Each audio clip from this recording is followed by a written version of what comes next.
Friends आमर ही दुनिया रे रहस्यमय जगह एवं रहस्यमय जिनिस भरपूर रही समुद्र भितर कौन रहस्यमय घटना घटी था किंबा कौन पहाड़ उपर कौन रहस्यमय जगह हो यही दुनिया रे विभिन्न प्रकार रहस्यमय एवं आश्चर्यजनक जिनिस भरपूर रही एमती किसी रहस्यमय जगह एवं आश्चर्यजनक जगह रही जहाँ आप वीडियो पूर्व केवे भी देखि नथिबे। तो फ्रेंड्स ये वीडियोटी को शेष पर्यंत देखंतु दुनिया रो सबुठारु रहस्यमय जगह गुडी को देखिया पई। जदि आपण आगको मध्ये एमती इंटरेस्टिंग वीडियो देखिया पई चाहंती तेबे एबे ही हमर यूट्यूब चैनल को सब्सक्राइब करनियंतु। तो चलंतु डेरी न करी आरंभ करबा आजर इंटरेस्टिंग और रहस्यमय वीडियो को। नंबर 1 रे आसे सांता क्रूज डेल आइलैंड। ए आइलैंड टी देखिया पई बहुत सुंदर होइता एवं एही आइलैंड टी सुंदर हेबा सहित एही आइलैंड टी बहुत जनगहଳି मध्ये होइता एवं एही आइलैंड को दुनियार सबुठारु अधिक जनगहଳି थिबा आइलैंड मध्ये कुहा जाय एवं एठारे एते लोक माने बसवास करंती कि एठारे पाद रखिया पई मध्ये जगह मिले नाही एवं आपण जानिले आश्चर्य हेबे कि एही छोट जगह रे प्राय 15 रु 17 हजार लोक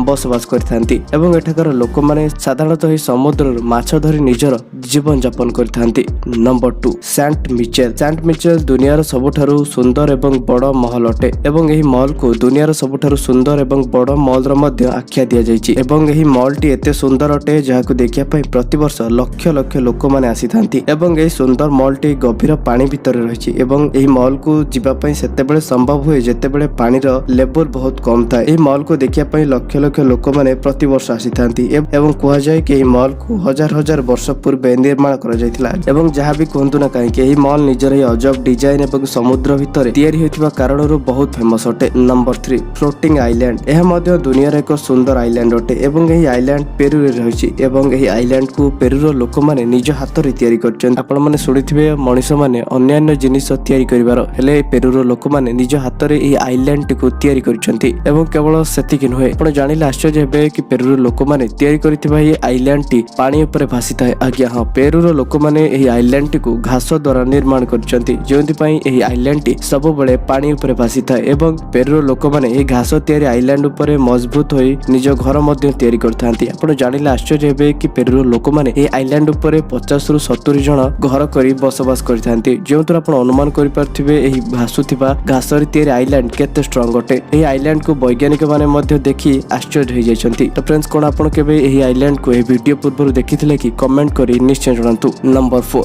द रॉक्स। आपण माने तो अजब प्रकार रेस्टोरेंट गुडी को निश्चय देखिथिबे हेले वर्तमान एही रॉक रेस्टोरेंट को देखंतु जहा कि दुनियार सबुठारु अजब रेस्टोरेंट भितर गोटी अटे। एही रेस्टोरेंट को समुद्र मझिरे गोटिए पत्थर ऊपर निर्माण करा जायछि। आज्ञा एही रेस्टोरेंट को केवल गोटिए खंड पत्थर ऊपर ही निर्माण करा जायछि एवं एही अजब रेस्टोरेंट को देखिया पई प्रतिदिन शह शह लोक आसीथांती एवं साधारणतः लोक माने एही रेस्टोरेंट ऊपर बसी खाद्य खाइबा एवं समुद्र पवन र मजा नेबा पई बहुत पसंद करथांती। Number 5 Kamfers dam. एही डैम टी साउथ अफ्रिकार किम्बर शहर रे देखिबा को मिलिथाय एवं एही डैम टी सेठार रहउथिबा जीवजंतु मानक पई केवल गोटी ही पानी बा जलर स्रोत अटे। जेतेबेले एही डैम रे पानी कम हो जाय सेतेबेले पक्षी माने इठारे रही अंडा देबारे लागंती एवं सही समय रे पक्षी मानकु देखिया पई लोक मानकर भीड़ मध्ये जमी थाए एवं सही समय रे एही पक्षी माने एही डैम रे एते सुंदर भाबे सजाई होई रहंती जाहाकु देखिया पई लोक माने बहुत दूर दूर रसिथांती। वर्तमान आपण निज मोबाइल स्क्रीन रे देखि पारथिबे पक्षी माने किभଳି भाबे एही डैम रे सुंदर भाबे सजाई होई रहंती। कोन आपण केबे एही वीडियो पूर्व एही भଳି भाबे पक्षी को डैम रे रहउथिबार देखिचंती कि ता मध्ये कमेंट करी निश्चय जणांतु। तो फ्रेंड्स आपण एही वीडियो रे देखिले दुनिया रे एमिति किछि 5टी अजब जगह गुडी को जहा आपण हुए तो एही वीडियो पूर्व केबे भी देखि नथिबे। जदि आपण को एही वीडियोटी पसंद आछि तो वीडियो को लाइक शेयर एवं चैनल को सब्सक्राइब करे पई भूलिबेनी। तो आज पई एतिके पुणी देखा बा गोटे नुवा इंटरेस्टिंग टॉपिक रे नुवा वीडियो रे से पर्यंत रहउछि नमस्कार।